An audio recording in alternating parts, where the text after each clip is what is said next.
quiero presentarlo rápidamente. Él es comunicólogo y antropólogo social. Trabaja por la defensa del territorio a través del desarrollo de sistemas de información geográfica y la incidencia para la lucha contra el fracking, la minería a cielo abierto y el acaparamiento del agua, así como para lograr la no proliferación de combustibles fósiles y la transformación energética.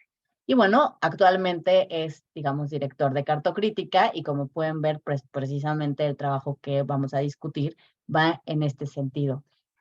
Pues te agradezco muchísimo, Manuel, tu disposición para estar el día de hoy con nosotros y bueno, pues también pues, si quieres ser invitado constante al seminario, si quieres entrar, salir, no hay ningún problema, estás completamente, eres bienvenido. Y pues muchas gracias, adelante. Y bueno, no, pues la verdad, muchísimas gracias a ustedes, al contrario, por la invitación y con mucho gusto pues compartir resultados y hallazgos y más a la gente que desde distintos frentes pues enfrenta problemáticas sociales. Quizá, bueno, abundar nada más en la presentación de decir que pues en realidad el tema de desplazamientos no había sido un tema que particularmente desde nuestra cancha estuviéramos dándole seguimiento, pero surgió, pero a partir de la presencia, bueno, del estudio del territorio y de los fenómenos que ahí ocurren, pues de repente, bueno, siempre estaba un poquito la cosquillita de voltear a ver temas de migración y lo queríamos asociar justo a la presencia de recursos estratégicos. Y vaya, fenómenos que de oídas, diría que sabíamos de su existencia, ¿no? De repente alguna investigación más periodística, como de un solo caso y que reportaba fenómenos asociados de desplazamiento en torno a la presencia de ciertos recursos. En particular, por ejemplo, hemos escuchado, y todavía no hemos dado ese paso, pero en materia de gas, de presencia de gas, bueno, del mal llamado gas natural, ¿no? Bueno, de gas fósil, de metano, y en el norte del país, y, y donde, pues sabemos, ¿no? De repente de fenómenos de violencia, de crimen organizado, y que hay una migración, un desplazamiento forzado de la población, y un par de años después, cuando uno regresa a esos pueblos, pues ya no queda nadie, y quedan un par de viejillos por ahí, y lo único que hay son ingenieros petroleros, ¿no? Y vaya, y este tipo de asociaciones que pues de repente parece que son más allá de lo anecdótico, ¿no? Y que más bien se trata de un patrón que se empieza a repetir, pues vaya, es lo que capturaba nuestra atención. Entonces, todo esto sirve como para introducción de decir, queremos ver todos los recursos estratégicos y ver qué fenómenos ocurren, si existen fenómenos de migración en ellos. Pero pues había que empezar por alguno, y en este caso empezamos por minería. Y lo mismo nos interesa agua, gas, hidrocarburos, potencial eólico, potencial solar, ¿no? Y cómo, pues esto, como recursos que ocurren en el territorio y cuyos pobladores, pues normalmente, de acuerdo a las leyes y a la captura del Estado, del gran capital, pues bueno, los pobladores no son dueños de estos recursos, ¿no? Y entonces, pues, ¿qué mecanismos ocurren ahí? Dicho todo esto, y bueno, un tema de estudio más cercano a nosotros sí es la minería y todos los fenómenos, los impactos sociales y ambientales, ¿no? Y desde esa cancha, pues trabajamos mucho en analizarlo desde múltiples frentes, ¿no? Los impactos al agua, de la minería, ¿no? Los impactos al agua, los impactos en emisiones, los impactos en contaminantes, los impactos a la salud, las aportaciones económicas o las nulas aportaciones económicas, etcétera, ¿no? Y siempre como queriendo dotar de distintas dimensiones desde donde nos permite cuestionar y pues que estos sectores tengan la preponderancia legal, bueno, más bien que gocen de esa preponderancia que les otorgan las leyes, ¿no? Entonces, bueno, sin más, les platico y les presento, aunque, bueno, por lo que entiendo, leyeron el artículo y entonces, pues quizá lo que les voy a presentar pues no será novedoso, pero posiblemente las dudas, pues las dudas metodológicas y de cosas, pues con mucho gusto podré abundar más en ellas. Voy a compartirles mi pantalla.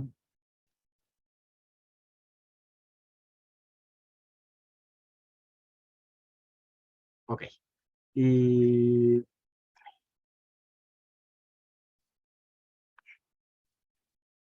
bueno, pues eso, minería y desplazamiento forzado. Y partiría de dar un mini contexto de la minería, ¿no? El territorio dentro de la ley minera, en la visión que tiene el territorio o la ley minera, pues no existen bosques, no hay ecosistemas, no hay lagos, no hay ciudades, no hay pueblos, no hay nada. Solo existe terreno concesionado, asignaciones y reservas mineras. Todo aquello que no sea una concesión, una asignación o una reserva minera es, por definición de la ley minera, un terreno libre, libre de ser concesionado, ¿no? En este sentido, pues una concesión minera puede aparecer en cualquier lugar, o sea, en la Basílica de Guadalupe, en donde sea, ¿no? En un territorio indígena, en un ejido, no respeta, o sea, ni siquiera concibe la existencia de la propiedad social, comunal, privada, no hay propiedad, ¿no? Esa propiedad de la tierra, uno es dueño de la superficie, pero el subsuelo es la nación, es quien es dueña, y la nación concesiona el subsuelo a la minería. Las leyes establecen que, bueno, la minería tiene una preponderancia territorial, tiene un uso preferente por encima de cualquier otro uso del territorio. En este estatus solo se encuentran tres sectores: el sector eléctrico, generación y distribución, el sector hidrocarburos y el sector minero. Mm, y es decir, ¿no? O sea, en cualquier lugar, sin importar quién sea el dueño o los dueños, una concesión minera se puede otorgar, ¿no? Hoy por hoy, el 9% de la superficie de la superficie terrestre, porque también hay superficie marina y también hay concesiones, está concesionada a la minería. Con este porcentaje, digo, para quienes de repente vean temas de minería o hayan volteado a ver algunos de los datos, ahora estamos intentando hacer mucho ruido, generando cambios a la ley minera, y salen por ahí mucha información, pero este dato del 9%, de repente lo hemos llegado a ver, bueno, en ocasiones en el pasado, y ha llegado a ser hasta el 30%, más o menos, el 30% de la superficie, y es variable, pero no es muy relevante, ¿no? Y digo esto por si alguien, insisto, voltea a ver estos datos y de repente ve cosas distintas. Y hay por ahí alguna investigadora que luego, de manera un poco trasnochada, ha venido sumando las concesiones mineras al final del sexenio de Salinas, al final del sexenio de Zedillo, al final del sexenio de Calderón, de Fox, de Calderón, y las ha ido sumando, y entonces de repente llega a una cantidad de 100.000 millones de hectáreas, cosas que no van por ahí, ¿no? Hay unas hectáreas vigentes, una superficie vigente, y y esta superficie vigente ahorita ha tendido a reducirse. Les platico, digo, por abundar más en el tema, de qué ocurre, ¿no? En el 2012 los minerales metálicos subieron mucho de precio, y entonces la especulación con las concesiones aumenta. Hay más terrenos concesionados. Bueno, sobre estos terrenos concesionados, las mineras pagan. Es verdad que pagan muy poco, en algunos casos llegan a pagar hasta 5 pesos por hectárea al año por la concesión, lo cual es ridículo. Sin embargo, por más ridículo que esto sea, cuando se suman cientos de miles de hectáreas cada año, pues de repente una minera puede acabar pagando un par de decenas de millones de pesos por un terreno, y si lo tiene ocioso, pues no lo quiere tener, ¿no? Entonces, y lo que ocurre con las concesiones es de repente, pues con la especulación hay más terreno concesionado, y conforme se refina la exploración, y entonces se va reduciendo también el terreno concesionado. Ahorita es uno de los momentos, yo creo que en los últimos 20 años, en que menos superficie concesionada ha habido. Y por coyuntura política les diré que es cierto que en este sexenio no se han otorgado nuevas concesiones, y hay nuevos títulos, que por ahí hace poco leí un artículo de alguien decía, no, hay ciento y cacho nuevas concesiones, y no es exactamente así. Y lo que pasa es cuando una concesión se divide o se reduce o cambia de titular, se genera un nuevo número de título y aparece entonces como si fuera una nueva concesión, pero estamos hablando del mismo terreno. No se han otorgado nuevas concesiones e inclusive el terreno, pues, por voluntad de las mineras se ha ido reduciendo, pero esto no es igual a que el número de proyectos mineros haya reducido. El número de proyectos mineros no reduce, ¿no? Entonces, el volumen de la superficie concesionada, pues sí, este es variable, pero digamos solo se hace más estratégico, solo se concentra, se focaliza y da pie a los proyectos mineros. Una concesión no es igual a un proyecto, ¿no? Y una concesión es pues como el primer paso en una ley completamente violatoria de todo tipo de derechos, y en donde el primer paso es obtener la concesión. Y tendría que ser el último, ¿no? Después de tener una licencia ambiental, social, eh, todo tipo de estudios, ¿no? Hídricos, etcétera. Pero bueno, no, en nuestro país el primer paso es una concesión. Y, en fin, entonces, pues por esto de repente tenemos estas variedades. Cuando volteamos a ver los proyectos mineros, y el Servicio Geológico nos habla de al menos 964 proyectos mineros, o principales proyectos mineros, y en el país. En realidad, minas, tanto viejas minas como pequeñas minas, son muchísimas más, por decenas de miles de pequeñas minas, ¿no? Y si hablamos de bancos de material, ni se diga, ¿no? Y todavía muchísimos más, y nadie los regula. Pero cuando hablamos de proyectos mineros, principalmente metálicos, ¿no? Pues volteamos a ver, y es más o menos esta la distribución. Inclusive, tenemos un descontrol, un cero registro por parte de la autoridad de cuántos proyectos mineros hay. Y es algo donde el Servicio Geológico Mexicano tiene, por ejemplo, dos fuentes de información distintas, en donde arroja una cifra distinta de proyectos mineros. Secretaría de Economía, a su vez, arroja una cifra también distinta de proyectos mineros. Y, y vaya, y si nos vamos ya nada más como por ampliar el tema, y si volteamos a ver, por ejemplo, las concesiones de agua, pues la Conagua ni siquiera tiene idea y a quién le corresponde qué concesión, ni cuántas sí tienen, ni cuántas no, etcétera, ¿no? O sea, vaya, el caos administrativo es brutal. Pero por tener una idea y por ir teniendo aquí un poco dibujando el panorama, pues volteamos a ver una cifra, esto es la del Servicio Geológico, pues más o menos se distribuye así la minería, principalmente pues de Sierra Madre Occidental, Sierra Madre del Sur, por acá algunos en otros proyectos, por supuesto los de manganeso, ¿no? Acá en Hidalgo, en Puebla, en la zona de Real de 14, toda esta zona de Zacatecas, unas minerías tremendas, ¿no? Y carbón en Coahuila, aunque aquí no están prácticamente identificados, pero pues la zona carbonífera. Península de Yucatán no está libre de minería, no, el suelo kárstico pues no arroja minerales, sí hay bancos de material, por supuesto acá en la península, pero no hay minería metálica. Bueno, sobre de esto, empezando a entrar en materia, pues ¿qué relación existe entre la minería y el desplazamiento forzado? Am, pues de entrada, tenemos que decir que con la minería la violencia está siempre presente. Cuando analizamos la base de datos, bueno, en este caso revisando los datos de SEMDA, ¿no? El Centro Mexicano de Derecho Ambiental, con la base de datos que ellos generan de agresiones a defensores ambientales.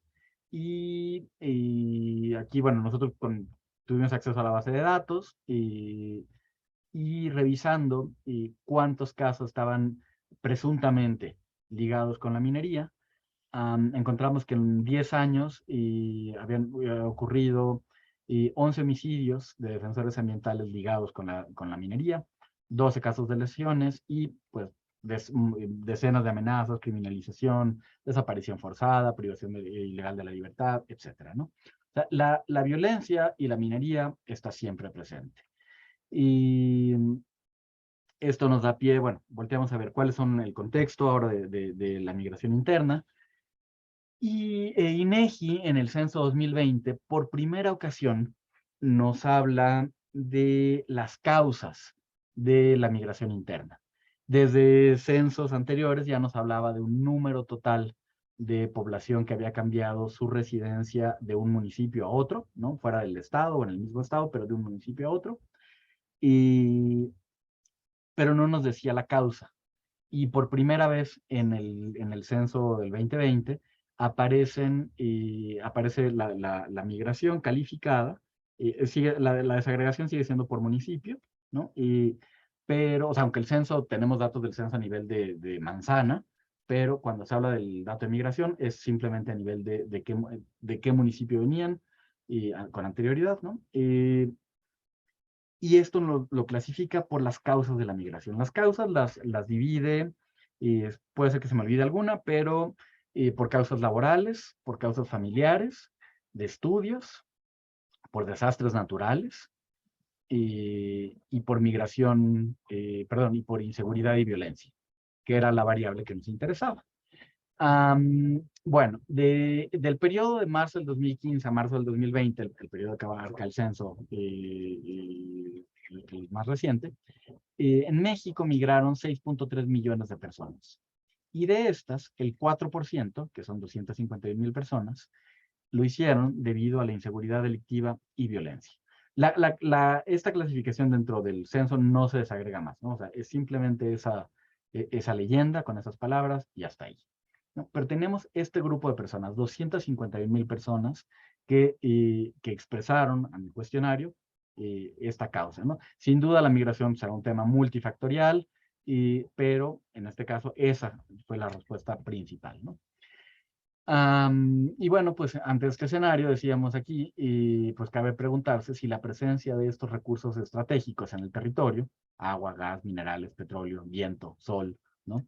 Pueden detonar procesos de violencia que generan el desplazamiento forzado. Este es el artículo que, bueno, que ustedes amablemente leyeron pues les cuento estos resultados, ¿no? Lo primero que hicimos fue intentar clasificar al territorio de acuerdo a su actividad minera. Y para ello lo clasificamos en estos 5 grupos. Sin minería, aquellas regiones donde no hay potencial minero, no hay concesiones, no hay proyectos y desde luego tampoco hay conflictos. Y pues básicamente esto corresponde a zonas agrícolas, valles, principalmente, ¿no? No exclusivamente, pero principalmente zonas más planas, ¿no? Y casi también, pues, zonas urbanas, ¿no? Y la Ciudad de México, por supuesto, y toda la península de Yucatán, por acá, bueno, zonas petrolíferas, pero pues también bastante planicies, ¿no? Y donde, pues, no hay minería. Siguiente clasificación fue aquellas regiones con potencial minero. Es decir, bueno, la clasificación fue por municipio, porque los datos de migración son por municipio, ¿no? Entonces no tenía sentido hacer una clasificación con mayor desagregación si al final nuestro principal dato de estudio, pues no lo íbamos a poder tener más atomizado, ¿no? Y entonces, bueno, aquellos municipios donde el Servicio Geológico Mexicano ha identificado potencial minero, pero que no obstante no hay todavía ninguna concesión, ningún proyecto, ningún conflicto. Este es nuestro grupo de control. No el grupo, o sea, para el estudio, para compararnos, nuestro grupo de control no es aquellos municipios sin minería por esto, ¿no? Decíamos, pues bueno, ahí los fenómenos son otros, ¿no? En las zonas urbanas, los fenómenos de violencia y de migración y de todo tipo de cosas son completamente otros a las zonas con actividad minera, que bueno, sí es una gran parte del país que tenemos clasificada de esta manera, pero pues la mayor parte de la población acaba en municipios sin minería, ¿no? Entonces, el ámbito urbano, pues prácticamente lo estamos desechando, o una buena parte de él. Nuestro grupo de control son aquellas regiones con potencial minero, pero sin actividad minera. Posteriormente, tenemos el grupo de municipios con concesiones mineras, y que solo hay concesión minera, no hay todavía proyectos. Aquellos municipios que ya tienen proyectos mineros, y en una última clasificación, aquellos que tienen conflictos mineros. Para estos conflictos mineros utilizamos otra base de datos que es la del proyecto de Flaxo de Conversando con Goliat, que básicamente trae también construido a partir de información hemerográfica, ¿no? De reportes en medios sobre conflictividad, y bueno, y a partir de ahí sistematizados, etcétera, y que dan este reporte de conflictos, bueno, aquí pasados por municipio. Entonces, esta fue nuestra clasificación de las regiones mineras. Y ahora sí, nos fuimos sobre estas regiones a ver cómo se comportaba la migración por violencia e inseguridad. Y estos son los resultados nacionales, que ahorita les muestro los resultados con mayor desagregación, pero en estos resultados nacionales lo que tenemos es que en las regiones sin minería, aquí está calculado una tasa de cuántas personas migraron por violencia e inseguridad por cada 100.000 habitantes. En las regiones sin minería migraron 82 personas de cada 100.000. En las regiones con potencial minero, que esto es realmente, insisto, nuestro grupo de control, y 61 personas, más bajo que acá, ¿no? 61 personas de cada 100.000 en las regiones con potencial. Pasamos a las concesiones, tenemos 103 personas de cada 100.000 que migran por violencia e inseguridad. Proyectos 122 y aquellos municipios con conflictos mineros 131. Es decir, de nuestro grupo de control de potencial pasamos de 61 a más del doble, 131 personas. La media nacional es de 91 personas de cada 100.000. Es decir, una clara tendencia de aumento, ¿no? Conforme la actividad minera se profundiza, las tasas de migración por violencia e inseguridad también aumentan. Cuando vemos esto a nivel nacional, pues lo que nos topamos aquí es, desde luego, por ejemplo, Guerrero, que tiene una tasa de 728 personas por cada 100.000, y recordemos, nuestra media nacional era de 91, ¿no? Y la media potencial es 61 personas. Estos son los datos a nivel nacional. Bueno, cuando pasamos a Guerrero, tenemos 728 personas de cada 100.000 que migran por violencia e inseguridad en municipios con proyectos mineros. Michoacán con 613, ¿no? Bueno, por acá de los casos más escandalosos, Sinaloa 429. Y si solo digo, por mencionarlo, porque aquí brinca, ¿no? El grupo, decimos el área sin minería, pues por supuesto la Ciudad de México es un gran expulsor de población. Pero bueno, pues esto no hay minería en la Ciudad de México, ¿no? Es otra historia. Lo mismo pasa en Cancún, ¿no? En Quintana Roo, lo mismo pasa en Tamaulipas. Los fenómenos son otros. Desde luego la minería no lo explica todo, ¿no? Apenas, pero sí logra, pero su impacto es tal que nos logra generar algunos resultados estadísticos significantes, ¿no? Y si volteamos a ver estos mismos datos, pero en proporción y comparándolo contra el grupo de control de solo con potencial minero, vemos que en el Estado de México aumenta 9.2 veces, Chihuahua aumenta 9.3 veces, Nuevo León, pero es un caso extraño, y también bueno, por la cantidad de fenómenos que ocurren ahí, y en las regiones con concesiones también sale muy alto, ¿no? Pero está más pegado a lo urbano y a otro tipo de fenómenos, en este caso Nuevo León, pero pues nos interesa ver, o sea, que si bien en términos absolutos, Guerrero es el mayor expulsor y Michoacán es el mayor expulsor, cuando lo vemos en términos relativos contra el grupo de control de cada entidad, pues el Estado de México es sorprendente, Chihuahua, Nuevo León, ¿no? Bueno, y de estos no se pudo calcular esa relación porque no había un grupo de control en el Estado. Y luego, estos resultados, para poderlos visualizar, los pusimos en este mapa bivariado, donde lo que tenemos aquí son dos ejes. En el eje que va de blanco a azul, tenemos la actividad minera. Una baja actividad minera en blanco, una alta actividad minera en azul. Y en el segundo eje tenemos una baja migración por inseguridad y violencia en blanco y una alta migración por inseguridad en amarillo. En donde confluyen tanto una alta actividad minera como una alta migración, el color es este color marrón de por acá, ¿no? Entonces, tenemos todas estas regiones, bueno, podríamos ver Tamaulipas, perdón, por ejemplo, con una alta migración, pero que desde luego no ocurre minería ahí, y no algunos municipios de Cancún, Tulum, por supuesto, Campeche, Tabasco, algunas regiones petroleras de acá de Veracruz, y con una alta actividad, una alta migración, lo mismo en la Ciudad de México, Jalisco, Guadalajara, Michoacán, pero que no se explican en su relación con la minería. Y ahora sí, volteando a ver una relación con la minería, pues tenemos estos resultados, ¿no? Sonora, Chihuahua, Sinaloa, Durango, toda la Sierra Madre Occidental, Michoacán y Guerrero. Y por supuesto Zacatecas. y con una alta relación entre la actividad minera y la migración. Estas son las regiones que estamos volteando a ver. Y es interesante, por supuesto, la, la relación espacial que existe, desde luego, con la producción de amapola, ¿no? Y, por ejemplo, y que esto nos lo han mencionado ya en muchas ocasiones. Y sí, por supuesto, inclusive el otro día en un foro en el que estábamos, y pues nos mencionaban justo como gente de Guerrero, y que con la producción de amapola podían convivir y con la minería no. Cuando llegó la minería fueron desplazados, ¿no? Y entonces, bueno, estos resultados, pues, bueno, lo que ya estaba por ahí, ¿no? Guerrero es el caso más dramático, y los municipios libre de actividad minera tienen una tasa de 174 personas, que es alta, pero en aquellos municipios con proyectos mineros, 728 personas. Y Michoacán, lo mismo, una tasa de 613 personas y ligadas a la minería. Sinaloa, también un porcentaje muy alto. Y Chihuahua y el Estado de México, pues también ahí apuntando más o menos alto. ¿No? El caso, insisto, el caso del Estado de México, que si bien en términos absolutos no es tanto, bueno, está por encima de la media, ¿no? Está en cuarto, quinto lugar, pero en términos proporcionales con su grupo de control de donde no hay minería, pues resulta muy, muy alto, ¿no? Y luego, en una segunda parte, lo que hicimos fue intentar explicar,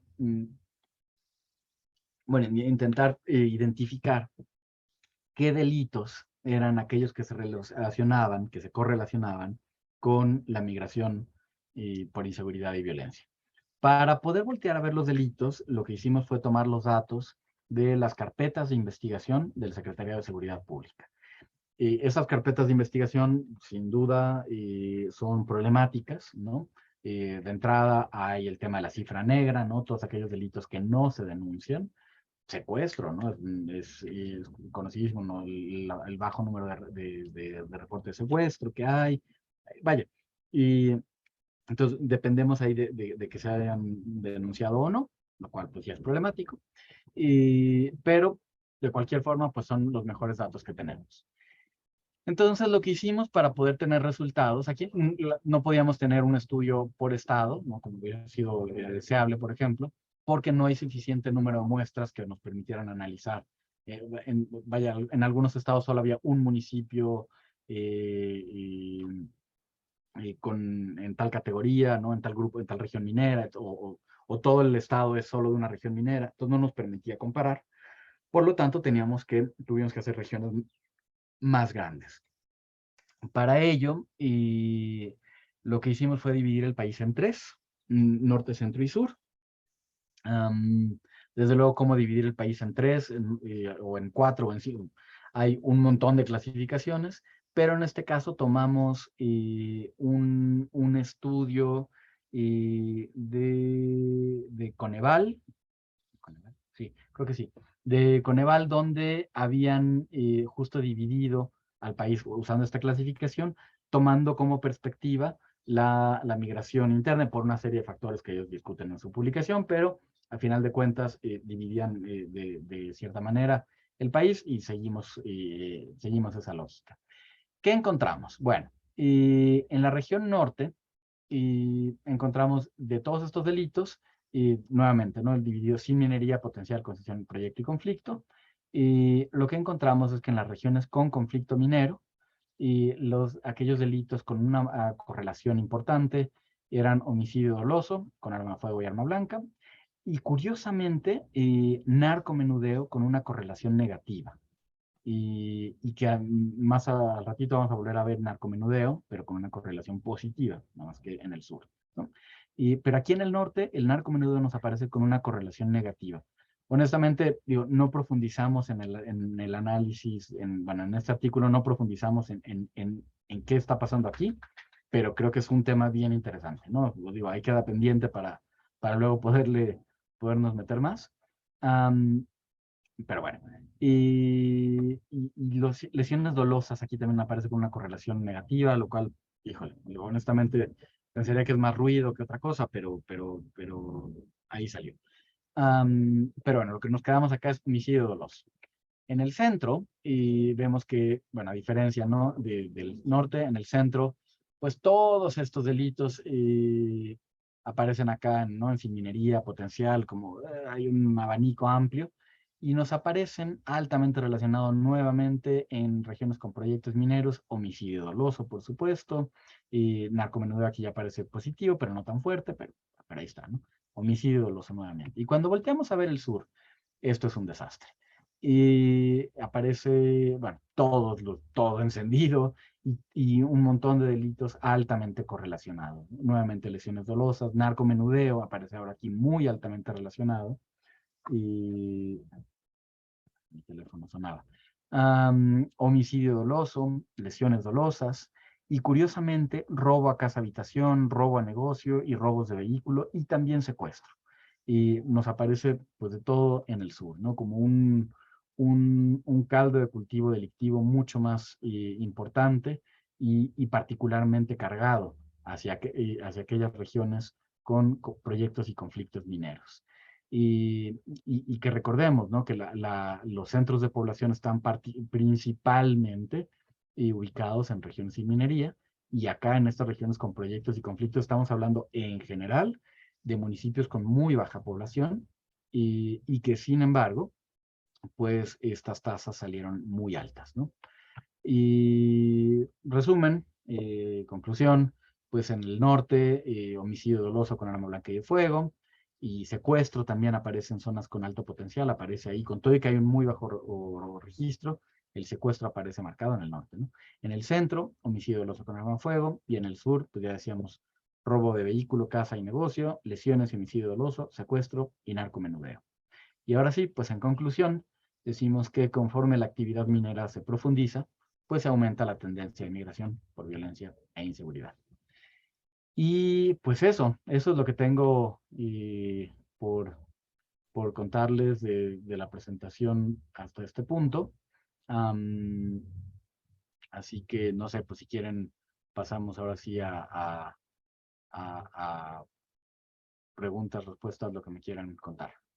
Muchas gracias, Manuel. Sí, pues generalmente tenemos acá una pequeña dinámica que es, se hacen unas 3 preguntas y vamos como por tandas de 3, ¿no? Entonces, para no también, o sea, para poder estimular el diálogo, ¿no? Entonces, pues no sé si haya por aquí alguien que quiera lanzar la primera pregunta, primer comentario por ahí. Se nota que no somos como muy expertos en estadística. Entonces, pero no sé si por ahí Daniel, que ha estado también, Luzma, ok, adelante Luzma, luego Morna, y por ahí, bueno, aquí vamos esperando, ok, están estas primeras 2 y espero. Ah, ok, y Ana Paredes, perfecto.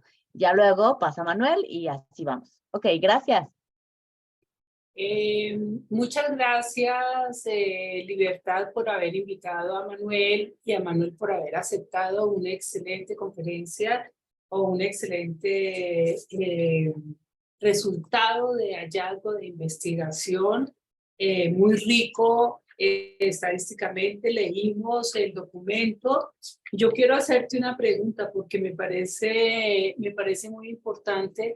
Este es el desplazamiento por violencia en minería, ¿no? ¿Tienen alguna estimación de a cuánto puede ascender la cifra negra? Ese sería como concretamente para preguntarte, con estos datos, ¿se podría estimar? Porque es que tenemos un problema en la cuantificación del desplazamiento forzado por diferentes conflictos.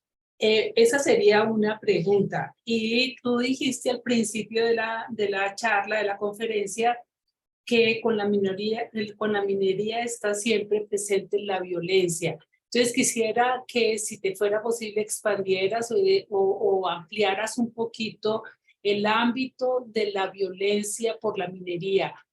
Yo creo que sí, que es una constante de la minería, pero, y digo creo con todo respeto, porque no soy especialista en violencia por minería, Entonces quisiera que nos contaras un poco en qué consiste la violencia por la minería que siempre está presente, que es como un mal endémico, que es como la perversidad que lleva consigo la minería. Gracias. Adelante, Mona.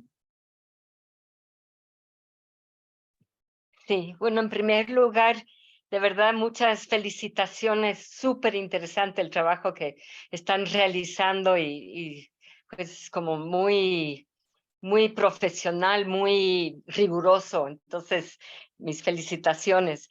Mira, yo quería hacer una consulta.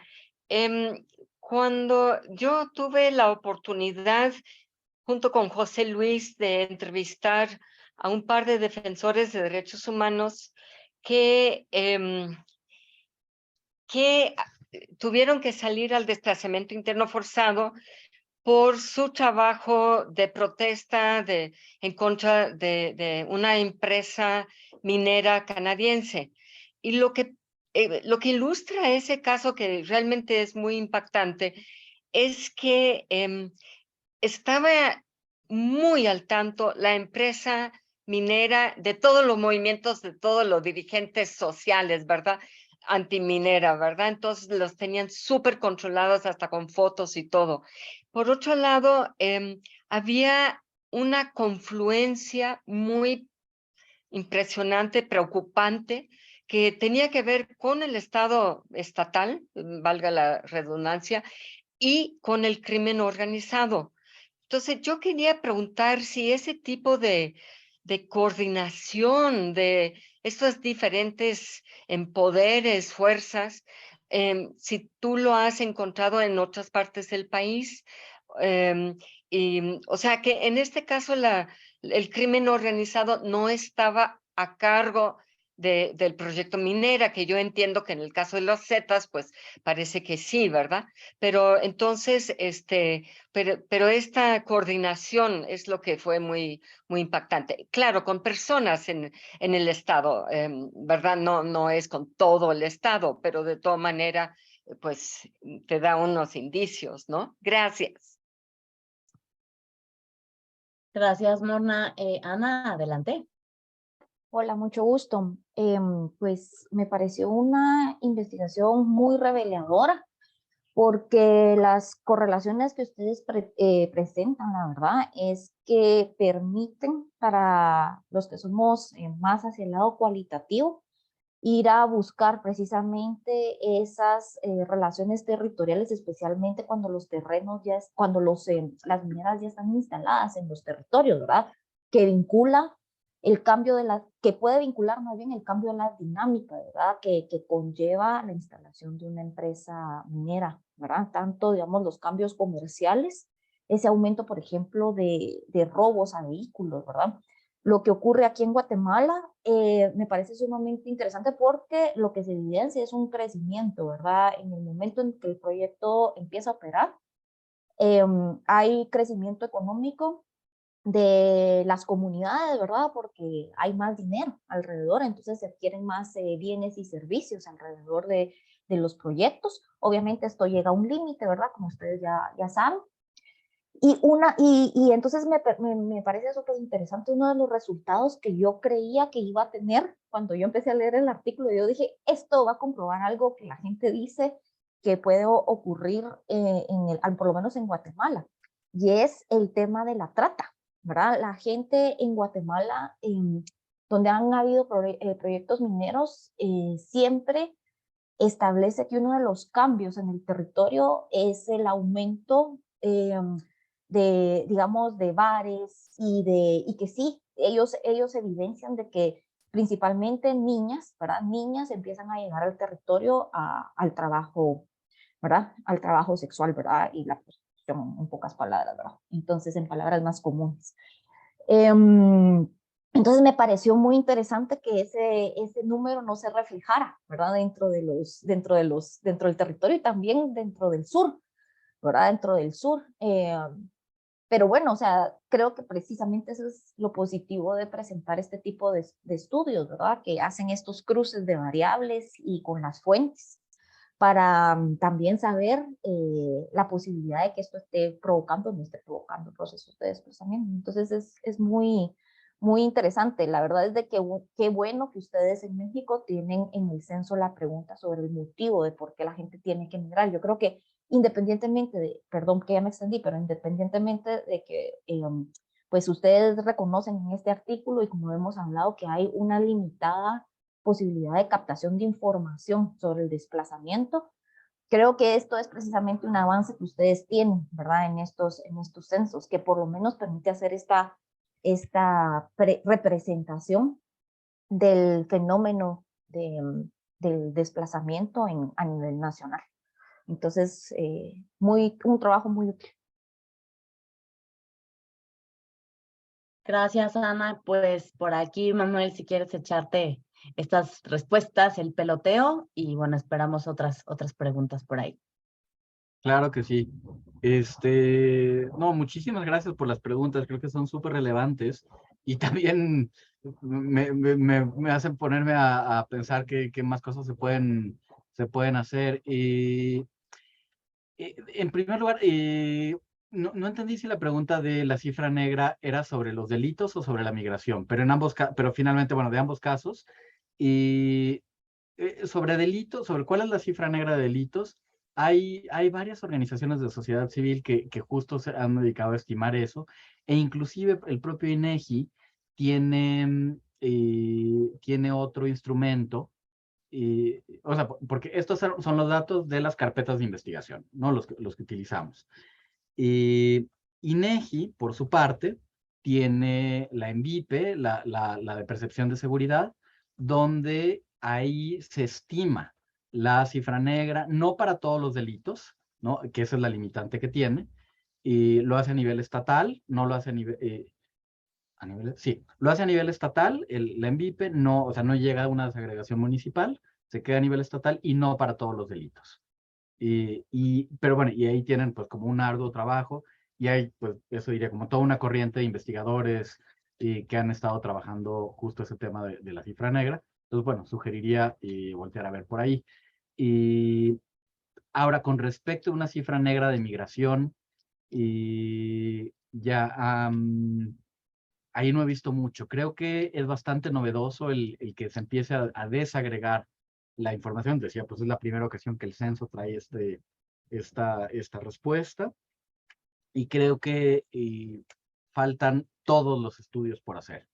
Por ejemplo, digo, ahorita no lo mencioné, pero bueno, pues ahora es cuando, ¿no? Por ejemplo, una limitante que tuvimos con los datos, bueno, para poder trabajar con estos datos de la manera en que lo hicimos, con los datos que están públicos de los resultados del censo, no nos era posible trabajarlos de esta manera. Entonces, tuvimos que pedirle a INEGI, ya saben, por solicitud especial, ¿no? Como el acceso a los microdatos. Y en este acceso a los microdatos, tuvimos que limitar, honestamente queríamos hacerlo por grupos de edad y por género. Básicamente queremos saber, bueno, niños y adultos, hombres y mujeres. Y no pudimos tener esa desagregación, que es un lío, ¿no? O sea, INEGI por cuestiones de protección de datos personales, que lo hace tanto con empresas como con personas, ¿no? En el censo económico con empresas y en el censo de población y vivienda con individuos, cuando los datos, no estoy seguro porque a veces medio que cambia, ¿no? Pero cuando, por ejemplo, en una localidad, en una ranchería, son menos de 3 personas, por así decir, cuando tú quieres ver el dato estadístico de esa localidad, te pone un asterisco, ¿no? O sea, es decir, no hay porque lo que te dijera de esa localidad te estaría dando la radiografía de la familia. Entonces, pues protege ese dato. Ese dato sí viene incluido en una agregación mayor, ¿no? O sea, o por ejemplo, si tú estás viendo en una ciudad el dato a nivel de manzana y en una manzana solo hay una vivienda, pues ese dato no viene, pero si lo ves a nivel de AGEP, pues ese dato ya está incluido, ¿no? Y digo que pasa lo mismo con empresas. Si tú quieres ver en el censo económico los datos de un sector, pero resulta que de ese sector y en el municipio solo hay una empresa, entonces pues no aparece, ¿no? ¿Por qué menciono esto? Bueno, pues porque entonces si queríamos subdividir los datos que nos arrojaran este tema, de género, edades, por ejemplo, pues lo mismo, acabamos con la mitad del país con asteriscos, ¿no? O sea, sin datos desagregados. Y bueno, todo esto son como diferentes limitantes que tiene la información. Y creo que algo que no hicimos, y honestamente pues nada más fue falta de tiempo, y creo que sería muy enriquecedor para esta investigación y para otras, sería empezar este estudio un paso antes, es decir, analizando el total de la migración.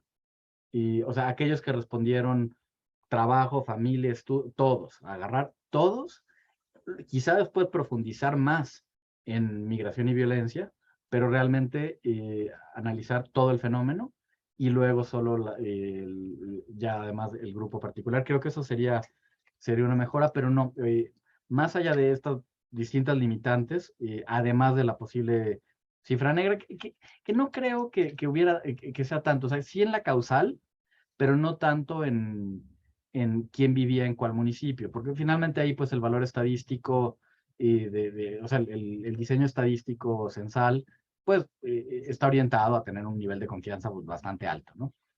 Pero sí posiblemente en la causa, o sea, posiblemente sí se nos escaparon muchísimas personas que dijeron, no, pues me fui por trabajo, ¿no? Y que en realidad pues obedece, ya decíamos, a un fenómeno multicausal, y que cuando nosotros nos limitamos solo a ver los que respondieron con esa respuesta, pues dejamos de ver otro grupo que posiblemente también fue afectado. Entonces, creo que por ahí estaría más nuestra cifra negra y que se podría mejorar de esa manera. En cuanto a las violencias o la violencia y que ahí, bueno, y cómo trabaja, cómo está coordinada el crimen organizado y qué tipo de violencia existe, creo que, bueno, todo eso se engarza, inclusive con en materia de trata, ¿no? Lo que ya se mencionaba, y de tejido social, todo eso creo que se entreteje. Y de entrada, las mineras tienen las llamadas guardias blancas, ¿no? O sea, hay cuerpos armados y al servicio de las mineras. No solo eso, también a partir de y eso fue con este gobierno, ¿no? Que tenemos, que de repente ¿cómo decir? Pues, los efectos contradictorios o esquizofrénicos casi que ha tenido este gobierno federal y con respecto a la minería son de llamar la atención, ¿no? Solo por mencionar algunos, ¿no? De repente, al inicio del sexenio, el presidente creó una subsecretaría de minería dentro de la Secretaría de Economía, y no existía a nivel de subsecretaría, y luego a los 2 años, cuando hizo limpieza de instituciones y demás, entre las que dijo que iba a desaparecer para ahorrar recursos, estaba la subsecretaría de minería que él mismo había creado, pero vaya, eso es un ejemplo intrascendente. Está la policía al servicio de la minería que puso este gobierno, y que es ridículo, o sea, es ridículo, es absurdo, y que un sector tenga una policía especial, ¿no? Y esto también por las afectaciones y las extorsiones y el robo que hay sobre de los minerales. Hay todo un mercado del cual pues no entraremos, ¿no?, a hablar ahora, pero de minería ilegal, ¿no? Y bueno, de minería ilegal y de robo de minerales, ¿no? El caso de Lázaro Cárdenas, del puerto de Lázaro, y de toda la minería de hierro que ocurre ahí, y de todo el hierro ilegal que se extrae y que se va a China, bueno, vaya, es un fenómeno gigantesco. Pero, hablaba de esta esquizofrenia porque lo mismo estamos, o sea, hay como instrucciones de ahora, al parecer, de cambiar la ley minera, ojalá se logre, para quitarle un montón de cosas, y a cómo está la ley actualmente, pero al mismo tiempo hace poquito tenemos al presidente diciendo que la minera canadiense cuida el medio ambiente, ¿no? Y que es, vaya, un sinsentido absoluto. Bueno, entonces, la minería tiene todas aquellas cuestiones de seguridad, ¿no? Como en cuanto al sector, pero ahora la relación del sector con la población, pues es, la población está enfrentando estas guardias, y lo que ocurre, vaya, hay un enriquecimiento que voy a intentaré ser muy cuidadoso en cómo digo esto. Hay un enriquecimiento de ciertos individuos en los ejidos, en las regiones mineras, pero no hay un enriquecimiento, y digo cuidadoso por esto, no hay un enriquecimiento de la comunidad. Lo que hemos también demostrado, sobre todo una colega, Beatriz Olivera, en varios estudios, lo que ella ha demostrado es cómo al paso de algunos años de la operación de las mineras, pues la marginación de las comunidades aumenta, ¿no? O sea, no hay beneficio económico, no hay derrama económica, no hay ninguna aportación de la actividad minera hacia las comunidades, sino por el contrario, hay una mayor marginación, ¿no? Y sin embargo, dicho eso en términos de ese es el efecto social, ahora, en lo particular, sí hay individuos que tienen un enriquecimiento. Pero esto nos lleva a que la violencia del crimen organizado se recrudece, ¿no? Aumentan exigencias de grupos delictivos para apropiarse de las ganancias de la minería. Crecen las extorsiones, crecen los secuestros, crecen los asesinatos, ¿no? Entonces, lo que tenemos como resultado de cuando, o sea, el caso de Carrizalillo, en Guerrero, una comunidad agrícola, y cuando empieza a operar la minera, pues de repente acaba secuestros, extorsiones, asesinatos, todo tipo de violencia, inmigración, y ese es el caso de Guerrero expulsando gente, ¿no? Ese es el resultado de la actividad minera. Y esta coordinación, ¿cómo operan? Bueno, por supuesto, las mineras tienen claramente identificados los movimientos. De ahí lo que decíamos, digo, tomamos como referencia nosotros las agresiones a defensores ambientales, ¿no? Que era como, pues, vaya, porque existe el dato, porque se ha sistematizado, pero en realidad pues la violencia es contra toda la comunidad, pero lo podemos como identificador y enfocarnos en defensores ambientales. Y pues claro que están identificados. Vaya, nosotros hasta el día de hoy, bueno, nosotros me refiero como al grupo de organizaciones de sociedad civil que trabajamos este tipo de temas, pero que lo hacemos desde la comodidad de la Ciudad de México, ¿no? En organizaciones y demás, pues hasta ahora, más allá de acusaciones de desprestigio y de que nos señalen, ¿no? La Canimex y de repente y digan que no es cierto y que todo lo que decimos, bueno, más allá de esos dichos, no tenemos nosotros mayores problemas hasta ahora. Sin embargo, la gente que está en campo, la gente que está en las comunidades, pues sí es directamente hostigada, amenazada, perseguida, agredida e inclusive asesinada, ¿no?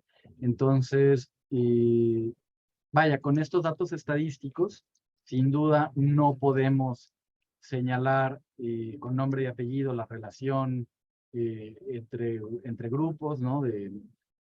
Pero pues sí podemos señalar la existencia de un fenómeno y que está tan extendido que aún en estos datos y con una agregación municipal es posible verlos, ¿no? Y bueno, ya finalmente, perdón, me extendí un montón, pero con el tema de tejido social y trata, creo que tiene que ver con todo esto.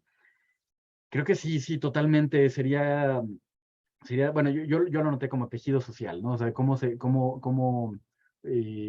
se fractura el tejido social en las comunidades. Y mientras lo preguntaba Ana, pues pensaba como cuáles serían los indicadores que podríamos tener. Creo que el caso del sur es muy ilustrativo, ¿no? De cómo, bueno, se encienden un montón de delitos y que pues todo eso habla de cómo está pues el crimen organizado tomando control de todo. Creo que la manera, no hay, al menos que yo conozca, un indicador que nos hable de la fortaleza o integridad del tejido social, de qué tan fuerte está la comunidad. Sin embargo, creo que sí se podrían construir algunos ejercicios estadísticos, como se ha hecho, por ejemplo, el crimen organizado. No hay un indicador que nos hable de dónde hay crimen organizado, ¿no? Ese es un concepto, bueno, vaya, más allá de que si hay una agrupación o varias o muchas, ¿no? Pero cómo identificar la violencia del crimen organizado. Pues, entonces, por ejemplo, hay quienes han construido indicadores a partir de identificar qué fenómenos están principalmente asociados, ¿no? Entonces veíamos que la violencia del crimen organizado está ligada a la extorsión, al homicidio con arma de fuego, al robo de vehículo y al secuestro, ¿no? Y que si estos indicadores pues se comportaban de cierta manera, normalmente pues te llevaba a pensar en crimen organizado. Y creo que algo así se podría hacer en temas de trata, ¿no? Que imagino que en tema de número de denuncias, sería una cifra negra altísima. Pero, o sea, ¿cómo poder identificar este fenómeno y que no está cuantificado, ¿no? O sea, no está cuantificado en cifras oficiales, no está cuantificado en ningún lado, quizá en una que otra carpeta de investigación, pero serán muy pocas. Entonces, ¿cómo? Pues habría que pensar eso, o sea, como qué fenómenos estarían asociados y para poder acercarse a él, pero creo que sí, sin duda sería una siguiente tarea. Y les dejo. Muchísimas gracias, Manuel. Aquí ya tenemos más preguntas. Daniel pidió la palabra. Ahorita les digo, va a ser Daniel, Emiliano. Yo había pedido la palabra, pero bueno, se la cedo a Albita y luego voy yo. Perdón. Adelante, Daniel. Sí, muchas gracias, Libertad. Bueno, pues saludo y abrazo a todo el grupo del seminario y felicidades a Manuel también por lo que expuso. Y bueno, me lleva a varias, entre ideas y quizá alguna pregunta por ahí, ¿no? Bueno, en primer lugar, me lleva a recordar cómo en los principios rectores se hace una clasificación, digamos, inicial sobre desplazamiento. Ya tiene varias décadas, pues, que se planteó esto, digamos, en tres grandes grupos, ¿no?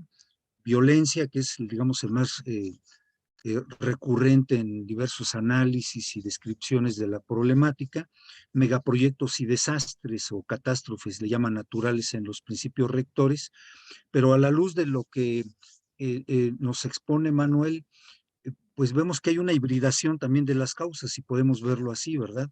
Ya no solo tomaríamos, digamos, en estado, digamos, entre comillas, puro, no tengo ahorita otra palabra para diferenciar lo que sería por violencia y megaproyectos, sino que parece que en general los megaproyectos han tenido como soporte la violencia para lograr la imposición en territorios, comunidades y regiones.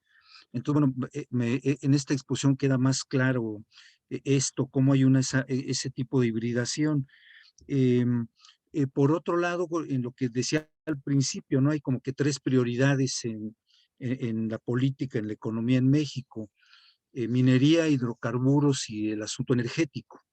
Y recuerdo que cuando se hace la llamada reforma energética en el sexenio anterior, retomaban partes de la ley minera, cuando se habla de qué carácter tienen las concesiones por sobre cualquier otra posibilidad de uso de suelo, de condiciones sociales y económicas en los territorios a afectar, como que hubo ahí una combinación muy clara de esto, ¿no? En el marco jurídico, en esto que tiene que ver pues con la tendencia extractivista, ¿verdad? Esta etapa, digamos, del capitalismo, bueno, en México y en el mundo, y esta idea de libre mercado en la minería, ¿no? Que es así como que a rajatabla, lo enfatizó con mucha claridad al principio. Y me aproximó a otra cuestión cuando habla de las guardias blancas. Hace ya varias décadas en México estaban la llamada Brigada Blanca, ¿no? Que eran también grupos tipo paramilitar desde el Estado mismo, y operaba sobre todo en zonas rurales, por la Huasteca, en fin, en Guerrero, en varias partes, con independencia del actuar propiamente militar, ¿no? Pero ya eran como grupos de choque, por decirlo de alguna manera, que iban abriendo brecha para ciertas actividades económicas y pues también de, digamos, disciplinar a la sociedad. Y ahora pues tienen estas características que comenta. Y cierto es, no solo contra, digamos, los defensores del territorio entendidos como individuos o pequeños grupos, ¿no? Sino las comunidades en resistencia también defienden los territorios, ¿no? Y cómo también hay una orientación enfocada a la dominación y control, ¿no? En este sentido, ligado a la minería. Y por último, a propósito también de estos giros de la política del gobierno actual, que refirió casi al final Manuel, uno de los que hubo al principio, muy al principio, fue decir, bueno, el fondo minero, pues cómo que se lo vamos a dar a los estados, ya que SEDATU es la responsable de estar ahí, digamos, administrando esto, que se venga al gobierno central y nosotros ya decidimos qué vamos a hacer con esto, ¿verdad? En esa disputa permanente que se tiene en este gobierno por los recursos financieros, ¿no? Que sabemos que es así como que una especie de obsesión institucional, pero que aquí también tuvo esa expresión, ¿no? Y desaparece el llamado fondo minero que se distribuía a partir de negociaciones SEDATU y Hacienda con los gobiernos de los estados, para ya no hacer esa distribución, ¿no? Pero sin incidir precisamente en esto que también se comentó al principio, ¿no? Que lo que se da por las concesiones por hectárea, pues son cantidades irrisorias, que incluso en materia energética, por ejemplo, las empresas eólicas tienen que pagarle más a comunidades en España que en México, ¿no? Y aquí en Minería, pues se mantiene ese perdónenme la expresión, ese carácter de cuentachiles del gobierno, pero para apropiarse del fondo minero ya no que ya no se reparte en los estados, pero sin modificar la estructura de carácter fiscal que habría en este sentido, ¿no? A propósito que nos faltan reforma fiscal en México, bueno, este es un caso que lo ilustra pues con mucha claridad.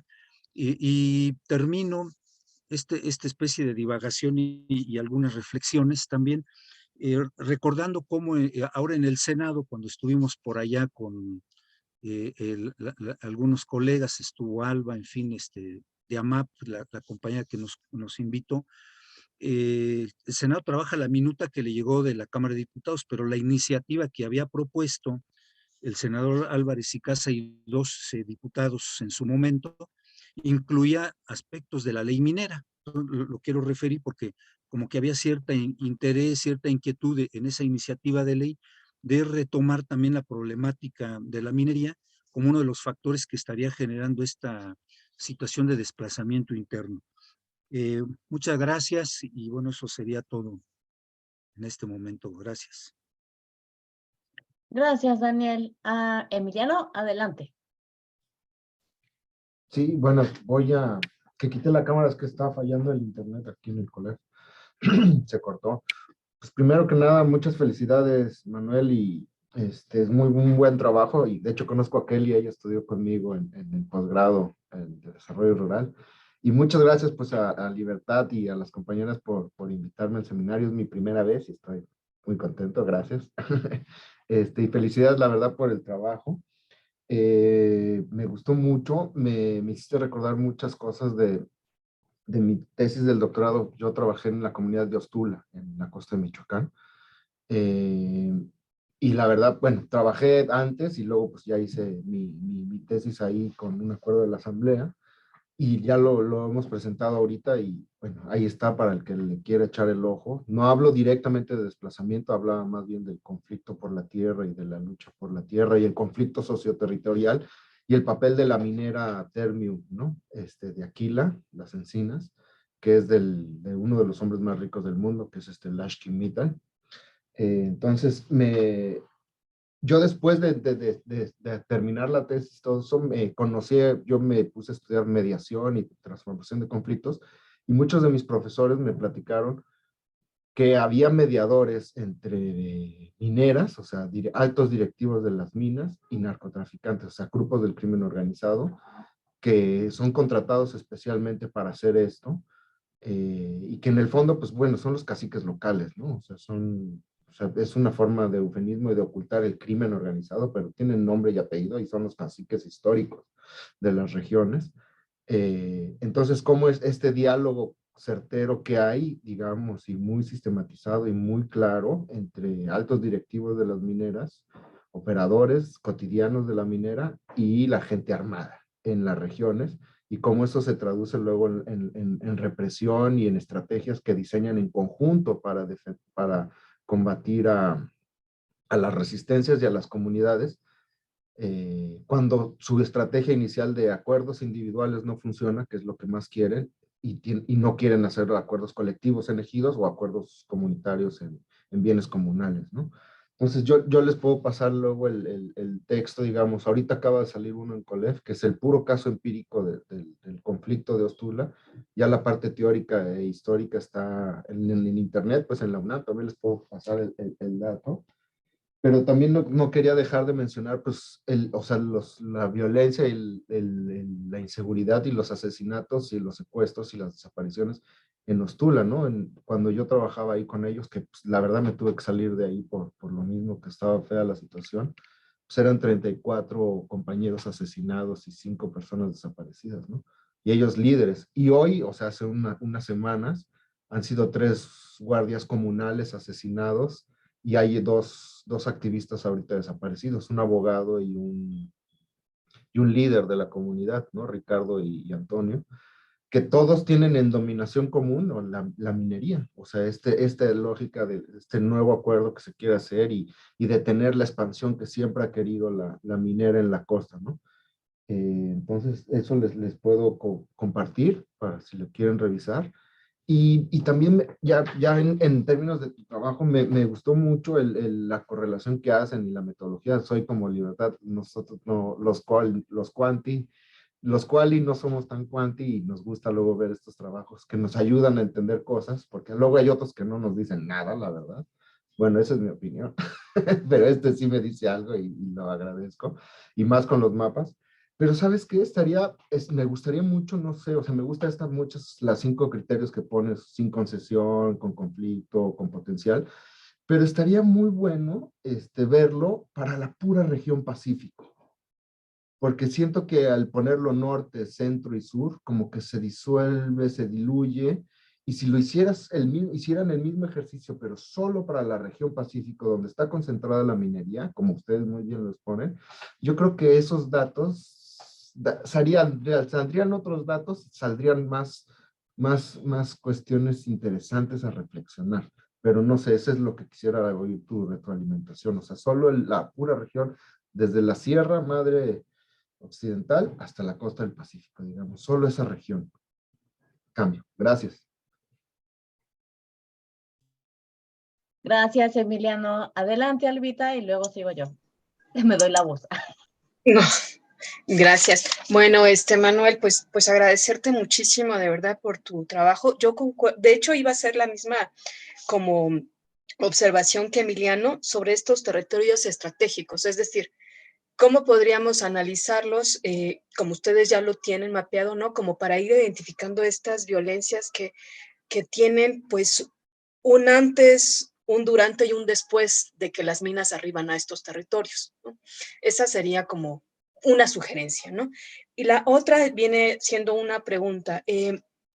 Cuando estamos hablando de estas minerías, ¿existe o ustedes han podido detectar si existe una relación entre los minerales a extraer con la violencia? Es decir, por ejemplo, pienso en oro y plata, ¿no? Minerías de oro y plata que pueden generar muchísimo más episodios o aumentar la violencia en estos territorios comparados con otros minerales a extraer. Lo pienso, por ejemplo, después de haber leído algunos textos de Colombia que hacen esas reflexiones sobre las minerías, o sea, sobre los minerales a extraer y su correlación con la violencia.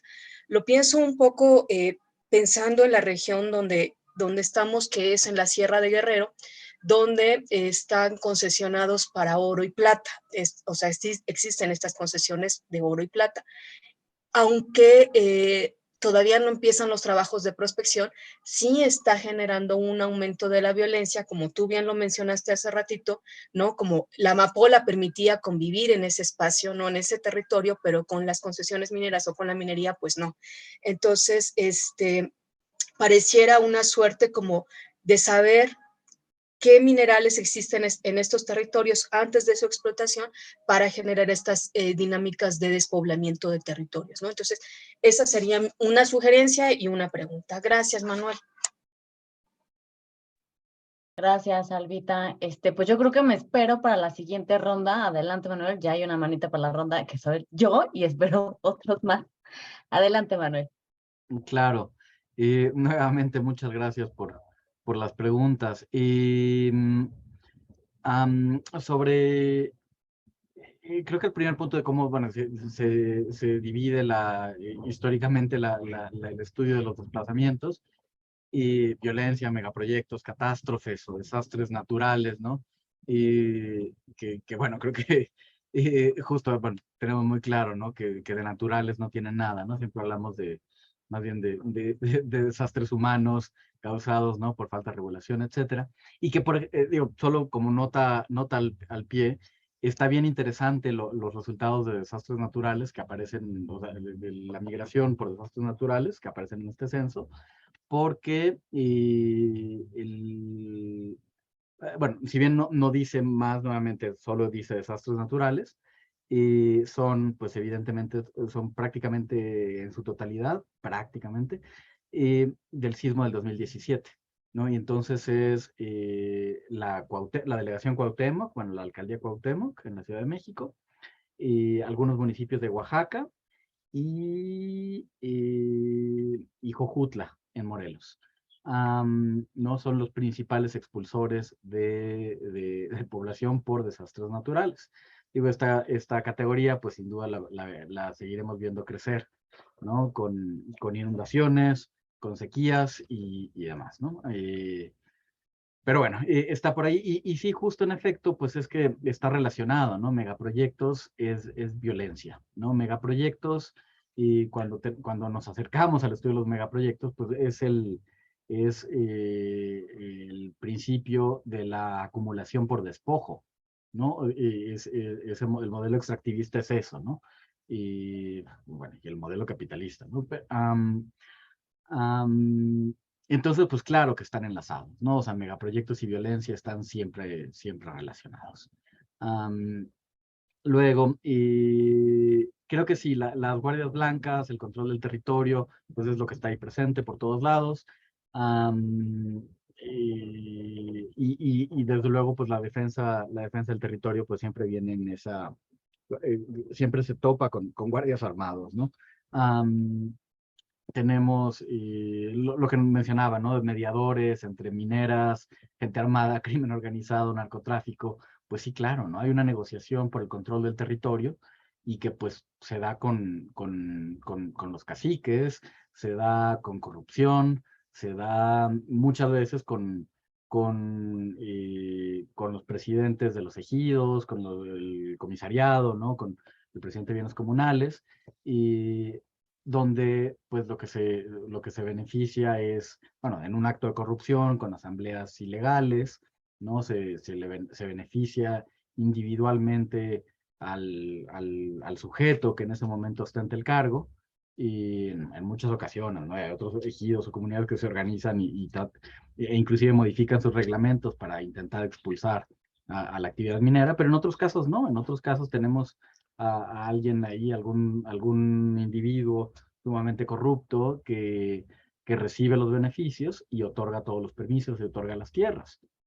Y una cosa que no hemos mencionado ahora en el tema, pero la minería, dentro de las muchas cosas completamente absurdas que les otorga la ley a este sector, son concesiones por 50 años, prorrogables por otros 50 años.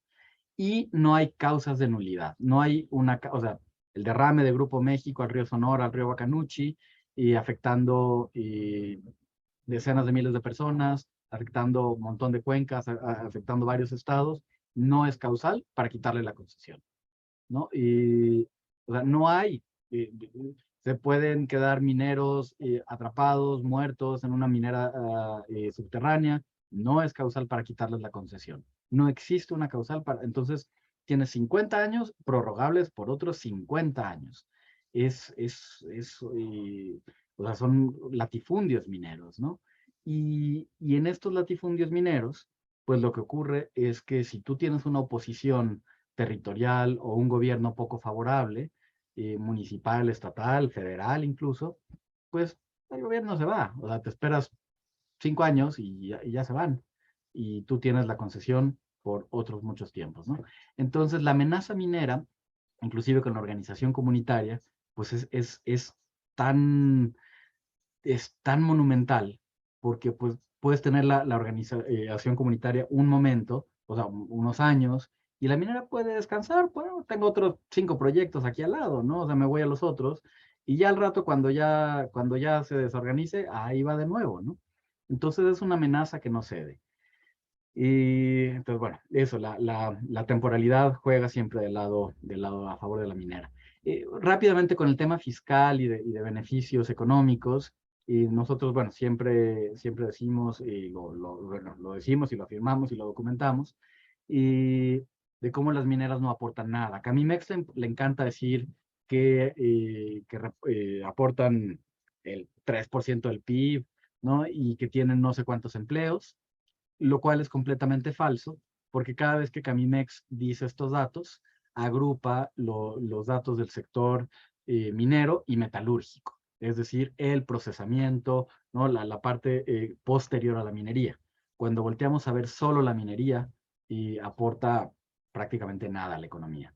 Y esto no solo tiene que ver con los derechos especiales y los derechos extraordinarios estipulados en las leyes en México, es decir, a los derechos de minería, el pago por la concesión, que es ridículo, el pago, los derechos especiales y extraordinarios, ¿no? De ciertos metales, de ciertos minerales, y bueno, cada vez cuando se ha movido esto y cuando se han puesto, las mineras en México, bueno, todas, ¿no? En coro, dicen que qué horror y que se van a ir del país, y por supuesto todas las comunidades y todos decimos, por favor, o sea, ya váyanse, ¿no?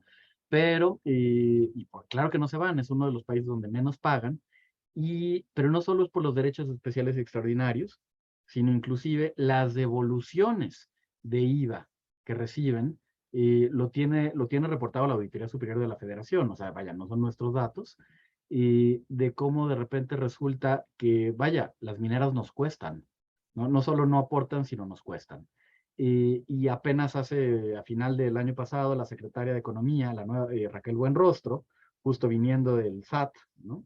Y entrando a economía, pues lo dijo muy claro, algo que ya veníamos diciendo nosotros, ¿no? O sea, todos nosotros, quienes estamos ahorita en este seminario, pues pagamos el 30% de impuestos, ¿no? Y las mineras, después de, considerando todos sus pagos, derechos especiales extraordinarios, IVAs, ISRs y demás, acaban pagando el 0.002%. Y eso es el aporte fiscal, ¿no? En este sentido, haré mi comercial y estoy viendo, mira, justo están compartiendo varios links y les pongo también, ya puse en el chat aquí el link de Cambiémosla Ya, que es un colectivo, una colectiva de organizaciones y comunidades afectadas, donde estamos proponiendo seis cambios indispensables a la ley minera, ¿no? Por supuesto, la utilidad pública, información, un montón de otros elementos, de los cuales tenemos diversas iniciativas ya presentadas en el Congreso, en Cámara de Diputados, y bueno, ahí estamos impulsando todos estos cambios. Y bueno, de la ocupación territorial tenía por aquí una nota adicional, y la ocupación territorial de las mineras, de los hidrocarburos y de la energía eléctrica, pues es una negociación completamente desigual, porque en estos tres sectores, ya lo decía hace un momento, ¿no? La ley le otorga, bueno, le reconoce una supuesta utilidad pública, y por lo tanto es preferente sobre cualquier otro uso o actividad en el territorio. Y esta preferencia y esta preponderancia, pues entonces llega inclusive a la expropiación. O sea, puede generar bueno, dice la ley, pues bueno, primero negocienlo entre ustedes, si no, entre particulares, puede inclusive entrar el RAN o SEDATU, y podría llegar inclusive a la expropiación, ¿no? Entonces, las negociaciones que se dan cuando tienes esa cancha tan desigual, pues desde luego que son unas negociaciones súper injustas, ¿no? Y son negociaciones secretas, son negociaciones, y esto, donde además pues se dan en ocasiones con un sujeto o con un grupo de sujetos corruptos dentro del ejido, la comunidad, que obtienen beneficios individuales, otorgando el dominio sobre un territorio de propiedad social, ¿no? En fin, y ahí pasan muchas cosas. Sobre regionalizar el estudio y Costa del Pacífico, territorios estratégicos y sobre todo esto, el antes, durante y después de la minería. Sí, idealmente cuando empezamos a pensar en cómo hacer el estudio, lo que queríamos era justo identificar ese antes y antes y durante, ¿no? Al menos esos dos momentos. Está ahí pendiente, ¿no? O sea, sí toca. inclusive lo de regionalizarlo, ¿no? O sea, generar estudios más específicos. Queríamos primero sacar el tema, porque aún ya les decía, ¿no? Tenemos estudios, bueno, hablo en plural, como con todo el colectivo, con las diferentes organizaciones que han cubierto las diferentes dimensiones o muchas dimensiones del extractivismo, pero no habíamos tocado el tema de migración. O sea, nunca se había documentado. Entonces fue, bueno, pues empecemos a hacer algo, y creo que sí, se puede mejorar, se puede profundizar, y luego ya podríamos tener cortes temporales, ¿no? Que nos identifiquen un antes y un después, y creo que sería todavía mucho más interesante, ¿no? Y se podría hacer, ¿sí? El asunto es que quizá ya no con toda la migración, porque podría, o sea, conforme nos vamos hacia atrás, algunos datos nos van a faltar. ¿No? Entonces habría que seleccionar qué sí, qué no, pero claro que sí se pueden hacer cosas. Y en este caso, no lo mencioné ahorita en la presentación, pero solo hablamos de minería metálica: cobre, oro, plata, plomo, zinc. En particular, cobre, oro, plata, plomo, zinc. Esto es creo, si no me falla la memoria, como el 85% del valor de la minería en México, y viene de esos minerales, ¿no? Y el resto de minerales no metálicos, y económicamente, pues su participación es muy baja, ¿no? Y entonces sí, la violencia, lo obviamos un poco, nos saltamos eso en el artículo y lo obviamos y nos fuimos directamente a la minería metálica. Pero sería interesante como pues sí identificar, pero eso es más como una caracterización más amplia de las problemáticas de la minería, ¿no? Porque, o sea, inclusive la extracción de material pétreo de los ríos, en algunos casos, o sea, si bien, por ejemplo, no tiene, o bancos de material, ¿no? De yeso, de cal, de grava, de arena, cementeras, ¿no? Que puede ser una locura. Y la destrucción que hacen del territorio. Y, por ejemplo, mucha de la minería no metálica y de los bancos de material, pues no tienen, casi todos los casos, no hay presos de lixiviados, no hay jales, no hay esa contaminación química tóxica, y solo hay una destrucción de la cobertura del suelo. Y, y pero, o sea, vaya, algunos fenómenos no están presentes, ¿no? Conforme cambias del tipo de minería, pues cambian los tipos de impactos sociales, ambientales, y otros posiblemente permanecen, ¿no? O sea, cómo se afecta la erosión del suelo, cómo se contaminan mantos acuíferos, o qué afectaciones sociales tienen. Creo que nos hemos concentrado, hablo con muchos colegas también, en la minería metálica, que es la más agresiva, y, pero sí valdría la pena como matizar y entender, caracterizar pues los distintos tipos de minería, aunque vaya, la urgencia del problema, la magnitud del problema, pues nos ha llevado a voltear a ver más la minería metálica. Cambio. Muchas gracias, Manuel. Bueno, tenemos a Fernando. No hay nadie más por el momento. A Fernando, adelante, y luego sigo yo. Sí, buenas tardes a todos y a todas. Muchas gracias por la presentación, estimado Manuel. Y yo creo que el trabajo que nos presentas, también nos da muchas felicidades, es muy importante porque nos muestra otra perspectiva y de que hay también más gente trabajando sobre este tema. eh, y, digamos, contribuye, ¿no? A ampliar nuestra mirada sobre el desplazamiento forzado y la manera de abordaje. Yo tengo algunas dudas respecto al texto y también a la presentación, dado que la metodología que ocupan es cuantitativa.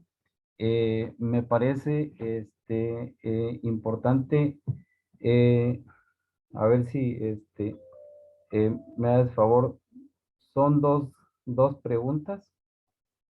Una es relacionada en la página 3 mencionan que en el 2018 los conflictos sociales medioambientales realizados por Guarneros y Serenberg en el proyecto Conversando con Goliat señalan al menos 879 conflictos generados por la explotación de recursos naturales en México durante 12 años, de los cuales la minería ocupa el primer lugar con un estimado de 374 conflictos derivados de 134 proyectos instaurados en el país.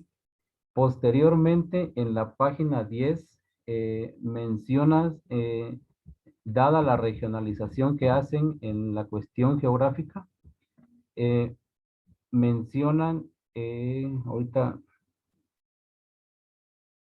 paso al texto, este dato. En la muestra de 2.418 municipios del país se encontró que 40.3% tiene actividades mineras. De estos, 64% tiene concesión minera, 24% tiene proyectos mineros y 11.7% tiene conflictos mineros. Aquí la duda que yo tengo es, estos conflictos mineros que ustedes mencionan en la página 3, ¿están dentro de estos 114 municipios? Esa es como la primera pregunta. Y la segunda pregunta es, no sé, me parece muy importante esta metodología que ocupan y también la relación que hacen en torno a el desplazamiento forzado e inmigración.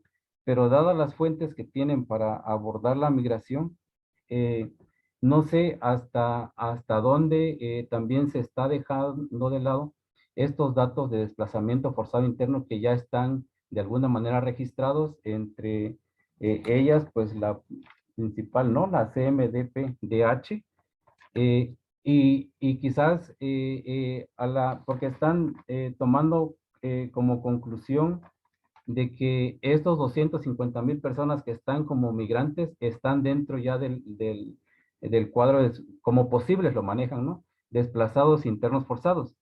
Pero los datos de desplazamientos forzados internos llegan a 380,000 más o menos.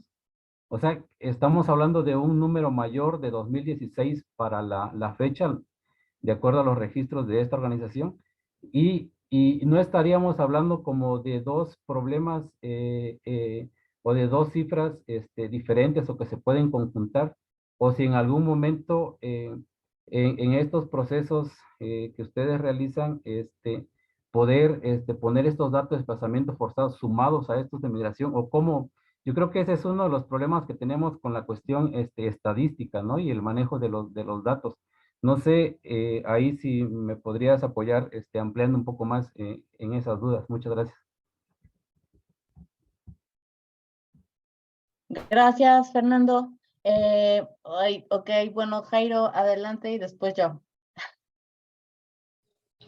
Hola, buenas tardes. Muchas gracias, bueno, por el espacio, por la invitación y Manuel por la presentación. El artículo deja muchos datos muy interesantes, importantes, pero también abre como muchas preguntas, que es lo que se busca siempre, supongo yo, con una investigación así tan general de corte cuantitativo. Te quería hacer dos preguntas. Primero, yo creo que lo que muestran ustedes, o sea, confirman de manera agregada algo que se ha venido diciendo durante mucho tiempo, ¿cierto? Que es que allí donde se promueven estos megaproyectos mineros, van de la mano, en términos generales siempre, con mucha violencia, desplazamiento, despojo, etcétera, etcétera. Y como que lo que hacen ahora es, nos presentan un panorama, digamos, general, que confirma muchas de las cosas que se han dicho a partir de casos de estudio o de balances regionales, etcétera. Yo te quería hacer dos preguntas. A partir de estas correlaciones que ustedes encuentran, ¿cuáles crees que serían como las principales líneas de investigación sobre las que habría que seguir indagando ya de manera más particular y sobre los casos específicos, ¿cierto? Para entender como los mecanismos que hay detrás de estas lógicas de expansión de la minería y desplazamiento. Porque, por ejemplo, pienso en las regiones donde encuentran la correlación más fuerte y hay dinámicas históricas muy diferentes pues, en las regiones, por ejemplo. Y segundo, que me llama mucho la atención también el dato de las zonas donde hay mucha minería y muchos proyectos mineros y no hay desplazamiento, ¿cierto? Entonces, creo que también tiene que ver como con ciertas trayectorias históricas. Los conflictos mineros se concentran en unas zonas de, digamos, de movilización social y política también histórica, y donde no se presentan este tipo de conflictos, pues debe responder pues también a otras características. Entonces, yo te quería decir a ustedes, en términos de este panorama agregado, ¿qué les dice también este dato? Sobre todo para seguir haciendo preguntas más en términos de los mecanismos que hay detrás de estas asociaciones, más allá del panorama.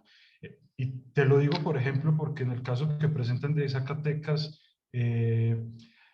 hay como subregiones dentro de lo que ustedes presentan. Entonces hay una región de intensidad minera histórica donde presentan datos de que no hay fuerte desplazamiento en este periodo del tiempo, pero sí ha habido desplazamiento histórico, digamos, antes de los datos que ustedes logran presentar, y en los datos donde ahora se concentran los indicadores de desplazamiento al interior del estado, pues también hay minería, como en esas otras subregiones, pero lo que hay ahora, y que podrían ser como los mecanismos que ayudan a explicar por qué crece el desplazamiento en este periodo del tiempo, lo que hay ahora son unos conflictos por esas zonas territoriales para la consolidación de grupos del crimen organizado que están usando esos territorios, por ejemplo, para crear zonas de entrenamiento. Y entonces ahí tienen estas zonas de entrenamiento militar. Entonces, como ¿qué les dice este contraste? Estas zonas donde hay minería, pero no hay desplazamiento, y donde hay minería y sí se genera ese desplazamiento, como hipótesis, porque los estudios cuantitativos pues sirven justo para eso, para generar hipótesis, para seguir profundizando de manera cualitativa en los casos. Te agradezco mucho, me gustó muchísimo el trabajo, impresionante, pues toda la aglomeración de información, etcétera. Gracias. Gracias, Jairo. Voy yo y ya te damos chance, Manuel, para tiene un arsenal muy grande de preguntas, pero no. Estas preguntas que yo tengo son realmente como muy básicas, algunas que tenían que ver, y una ya la respondiste, en relación justamente como con estas dinámicas legales, ¿no? Que lo fomentan. Pero a mí me salta a la vista, digamos, que hemos estado en terreno justo con Albita, porque estamos trabajando más o menos en la misma región, estamos trabajando en la misma región de Guerrero, que era, ¿cuál es, digamos, qué podrías tú pensar, o si habría chance también de hacer un estudio, digamos, donde se puedan también corroborar estas variables? Porque, por ejemplo, lo que hemos estado nosotros viendo es que comienza a aumentar la tala ilegal, es decir, antes del desplazamiento, ¿no? Y antes, digamos, como de una exacerbación de la violencia, estamos viendo que hay zonas en donde está aumentando muchísimo la tala ilegal, pero también son zonas concesionadas, ¿no? Entonces, una pregunta por ahí sería, o sea, ¿cómo pensarías tú que se podría hacer un estudio, ¿no? Donde pudiese también ponerse, digamos, esa variable en juego. Y bueno, nada, muchas gracias y felicidades. Ha sido realmente muy revelador leer el trabajo. Adelante. No, pues muchas gracias nuevamente. Y, ok. Bueno, primero sobre la pregunta de los conflictos, de la numeralia de conflictos. Y digo, ahí creo que puedo responder todavía un poquillo más porque también me tocó participar justo en esa investigación de la doctora Sarenberg y Guarneros y demás ahí en Flaxo. Y hicimos desde Cartocrítica parte del diseño de esa base de datos. Y sí, ahí, bueno, como recordar, revisitando estos datos que ahora mencionaba Fernando y que están ahí en el artículo, justo teníamos bueno, hicimos en su momento esa observación, esa precisión al estudio de Conversando con Goliat, porque la metodología que tiene ese estudio, que es buenísimo y hace un análisis en 3 ejes, ¿no? Bueno, tridimensional, un análisis en 3 ejes de los conflictos, ¿no? Si hay, qué mecanismos de defensa utilizaron, si fue desde la violencia, la vía legal, la negociación, ¿no? y la consulta, ¿no? Evalúa como qué tipo de mecanismos de defensa se utilizaron, evalúa si hubo violencia o no, evalúa si hubo proyecto o no, ¿no? Y cómo juegan estos diferentes elementos, ¿no? Entonces, el estudio es buenísimo, pero parte de lo que hace, de la metodología de ese estudio, pues decía, bueno, hay conflicto por agua, eso es un conflicto, pero también hay conflicto social, son 2 conflictos, pero también hay conflicto por mejores beneficios económicos, entonces son 3 conflictos. Entonces de repente llegaba a una cuenta de 400 conflictos, pero pero eso pues digamos, se podía entender como que eran 400 sitios distintos o sea, con 400 regiones del país distintas, ¿no? Y era, no, espérame, esos que se estaban llamando bajo esa metodología conflictos, en realidad correspondían como a diferentes problemáticas ocurriendo en una misma región, ¿no? Entonces la misma región puede tener, la misma empresa minera en la misma mina, con la misma comunidad, tenía 10 conflictos. Y entonces, bueno, por eso hay ese primer salto entre, que bueno, está ahí puesto. Y luego sí, todo esto se lleva a nivel municipal. En un mismo municipio sí puede haber 2, 3, 4 regiones con 4 empresas mineras, 4 minas distintas, 4 pueblos distintos en el mismo municipio. Y estos son los municipios que en el mapa acaban, bueno, en nuestra regionalización acaban siendo identificados de esta manera, ¿no? Ese es un poco el cómo se mueve ese dato. Con lo que toca a estimaciones de otros cantidad de personas, de una magnitud distinta de personas con desplazamiento interno forzado, como el caso que nos dice Fernando, pues sí, creo que sin duda está, yo diría, pues les creo, seguro si tienen una metodología muy refinada al respecto, pues tendrán un estimado que posiblemente se acerque más a la realidad. El asunto es que no necesitamos, para poder hacer el estudio, necesitamos no un dato a nivel nacional, sino necesitamos los datos desagregados, en este caso por municipio. Entonces, si no, pues solo es un dato a nivel nacional y o a nivel estatal, pero pues no nos permitiría hacer ese cruce. Entonces, por eso necesitamos utilizar datos que tengan esa desagregación espacial, bueno, o tabular o geográfica, ¿no? Pero que tengan esa desagregación para poder hacer los cruces. De ahí que la base de datos de INEGI es la que sí reúne esas características y por ende la que podemos utilizar. Sin embargo, esto es lo que ya platicábamos al principio, ¿no? De cómo el total de población que migró por cualquier causa es mucho más grande. Aquellos que responden a la pregunta del cuestionario que lo hicieron por violencia e inseguridad es un porcentaje chiquito y como decíamos, pues es multicausal, seguramente se escapan muchos que respondieron otra causa, pero es todo esto, ¿no? Entonces sí, el número sin duda es mayor, pero pues hay que trabajar con los datos que tenemos, ¿no? Como, sabiendo que hay una cifra negra. Sobre las líneas de investigación futuras, y bueno, también lo que preguntaba Libertad al final de la tala ilegal y de otros aspectos.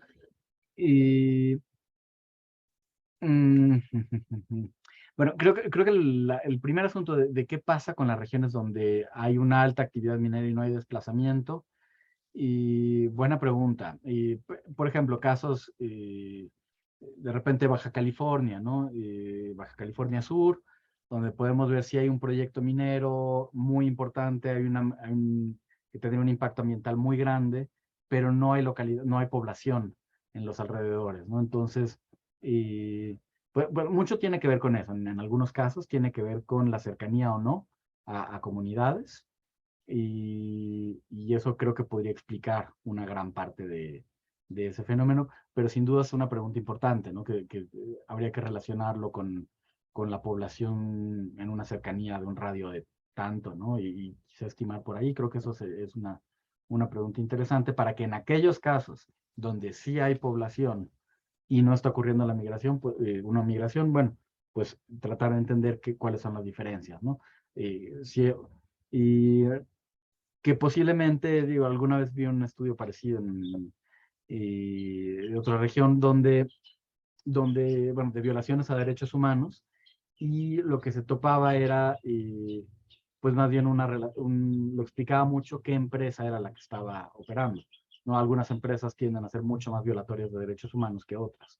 Y, vaya, no hablando de migración, pero hablando de violaciones, y pues sí, ahí ya tendríamos que entrar más al estudio de caso. Y creo que ya, bueno, decíamos ya muchas cosas de que se pueden profundizar, ¿no? Y que lo ligaría como justo con tala ilegal y otros temas. Y, por ejemplo, hasta ahora se ha hablado poco de salud. Y digo, se ha hablado poco no en estas 2 horas, sino a nivel nacional. O sea, hay un par de estudios, pero son muy poquitos y han sido estudios de caso. Y no se ha hecho un estudio muy grande como a nivel nacional que igual identifique patrones, ¿no? Con temas de salud y cierto tipo de minería en cierta operación. No sé si escuchan muchísimo, tengo un pajarito cantando aquí al lado que está, pero está así fuertísimo. Y uno de los problemas que tenemos para profundizar en los estudios es lo que mencionaba en un principio de la presentación, la falta de información con claridad sobre la ubicación y existencia de los proyectos mineros. Les mostraba un mapa con puntitos que decía estos son proyectos mineros de acuerdo al servicio geológico, pero si profundizo un poquito más en eso, resulta que un montón, más de la mitad, mucho más de la mitad de esos, y son proyectos mineros, entre comillas, o sea, que tienen una concesión, tienen y ya están haciendo exploración, tienen al capital económico ahí atrás, pero que todavía no han entrado a la etapa de extracción. Inclusive hay muchas empresas que se dedican a solo hacen exploración y generan como unos muy buenos portafolios de proyectos mineros y posteriormente venden el proyecto minero a otra empresa, ¿no? Entonces, muchos de estos proyectos mineros, de acuerdo al Servicio Geológico, son sitios solamente con exploración.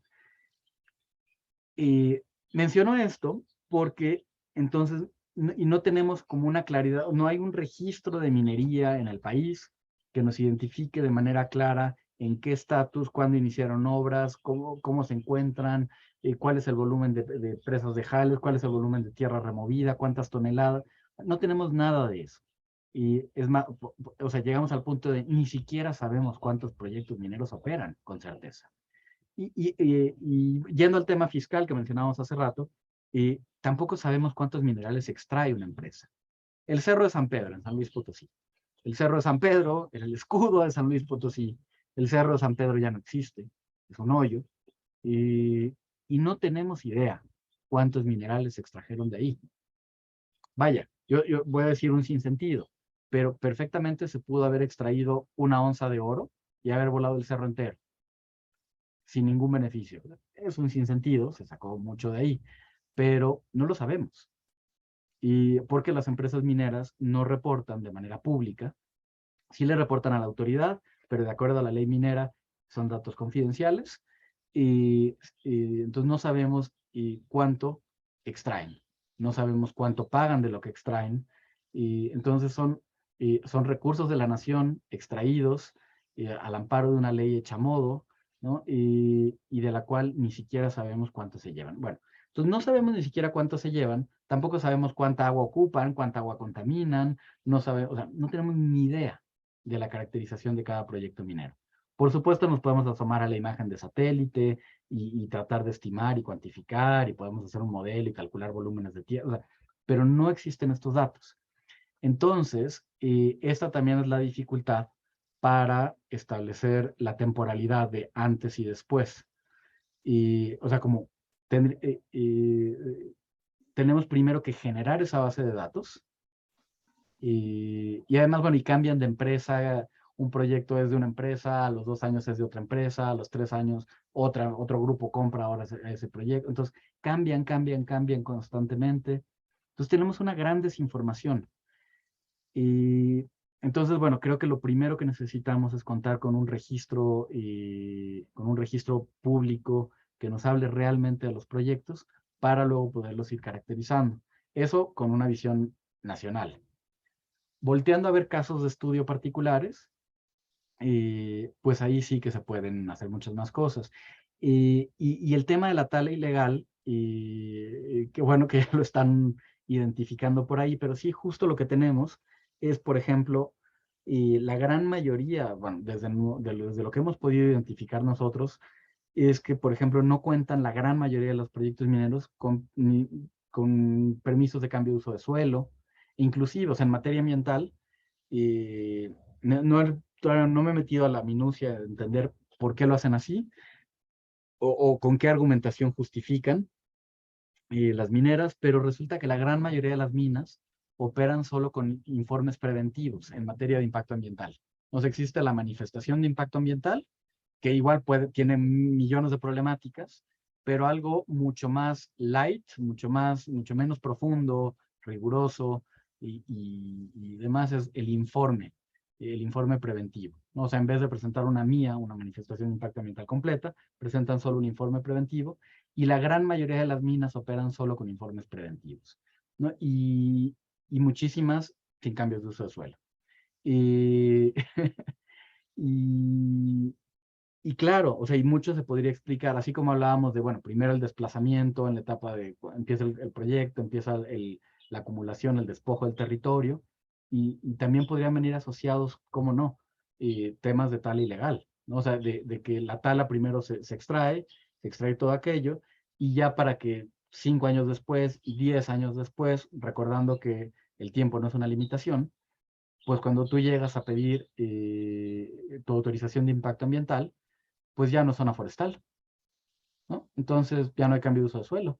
Y vaya, como hipótesis no está descabellado, habría que documentarlo, o sea, y que nuevamente, desde percepción remota, con imágenes de satélite, se puede establecer, cuantificar y establecer la asociación, y seguramente encontraríamos un patrón, o posiblemente me atrevo a creer, y luego tocaría realmente, pues ya establecer las causalidades y hacer las denuncias correspondientes, ¿no?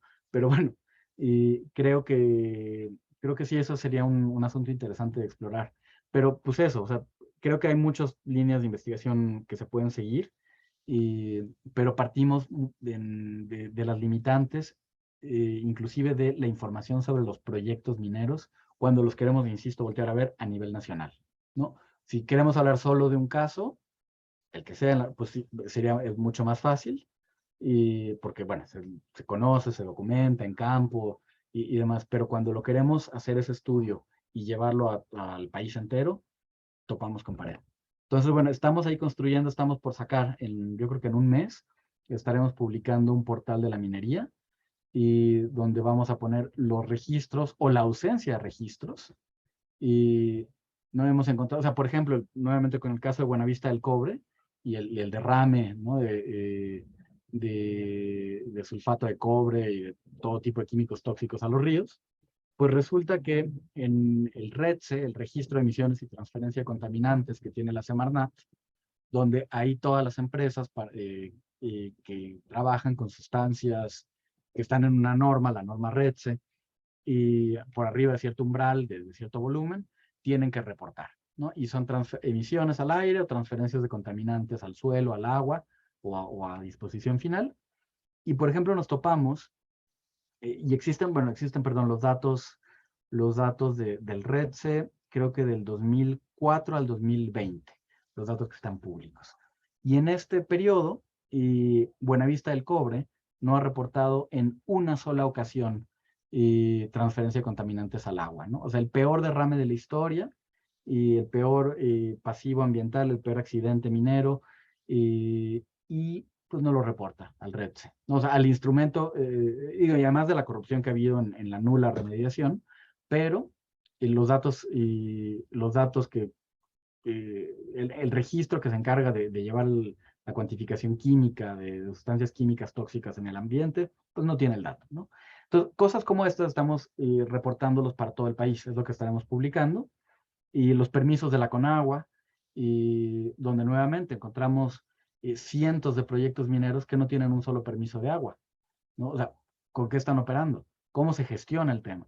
Entonces, creo que podemos avanzar con pasos muy cuidadosos en los estudios que podemos hacer, pero a la par tenemos que trabajar muy fuerte en la generación de información que eventualmente nos permita poder hacer mejores estudios. Y pues eso.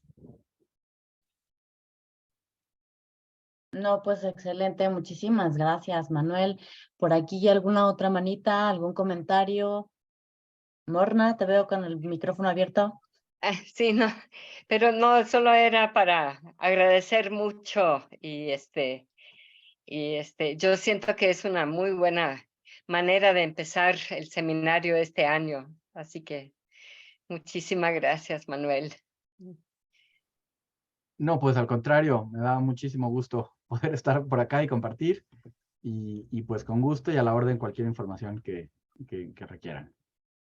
Excelente, Manuel. Pues sí, también a nombre del seminario, pues te quiero agradecer muchísimo pues el haber aceptado venir, ¿no? Exponernos todo esto y sobre todo, pues también la disposición para responder nuestras preguntas, pues muchos de nosotros somos super cualis, entonces entendemos, ¿no? Ciertas cosas, pero hay otras que de plano no. Entonces, sí, muchísimas gracias. También, bueno, quería comentarte que te vamos a extender una constancia por la participación aquí en el seminario y que estás, pues, o sea, invitado permanentemente para venir, ¿no? Cuando quieras, si quieres venir, si puedes, porque también entendemos que, pues, no siempre se puede, pero yo te mandaré constantemente los enlaces, ¿no? Y entonces, pues, ahora sí que tú puedes escoger cuando quieras entrarle, si no, y pues aquí estamos. No sé si haya otro comentario por aquí. Estamos a punto de que sean la 1, a 3 minutitos, entonces acabamos así, pero justo a tiempo. Entonces, bueno, pues espera nuestro correo para que te podamos enviar la constancia. Por ahí, Luzma, si estamos todos, no hay ningún otro comentario, vemos que todo está. No, pues muchísimas gracias. En realidad tu trabajo es una invitación a que le entremos bueno, hemos intentado, nos hemos acercado estadísticamente al trabajo. Por supuesto que nos quedan muchas dudas, no queremos abusar de tu tiempo. A mí particularmente me quedan muchas dudas. Me queda también una gran invitación a, digamos, revisar detenidamente tu trabajo y la estadística, la forma como construyeron los indicadores y los índices de conflicto. Pues es todo un trabajo de investigación valiosísimo y que si tú lo permites, lo podríamos incorporar al repositorio de información del desplazamiento interno forzado que pues ya estamos por armar, y si tienes otras contribuciones, por supuesto, porque en realidad la información que tenemos empieza a ser rica, sobre todo muy valiosa, producto de investigaciones, y está muy dispersa. Entonces, en ese sentido, pues si tú lo permites, lo incorporaríamos y te agradecemos infinitamente. Este video, si no está subido ya a YouTube, va a ser subido a YouTube si con tu permiso, si tú lo permites, claro está, y si no, pues va a ser subido por el Colegio Mexiquense que pues tenemos la plataforma en el seminario, o para el seminario permanentemente. Muchas felicidades, cuídate mucho, porque lo que hacemos, estamos investigando en escenarios de violencia, como tú mismo lo mencionaste, y bueno, que sigamos adelante y en este diálogo tan fructífero.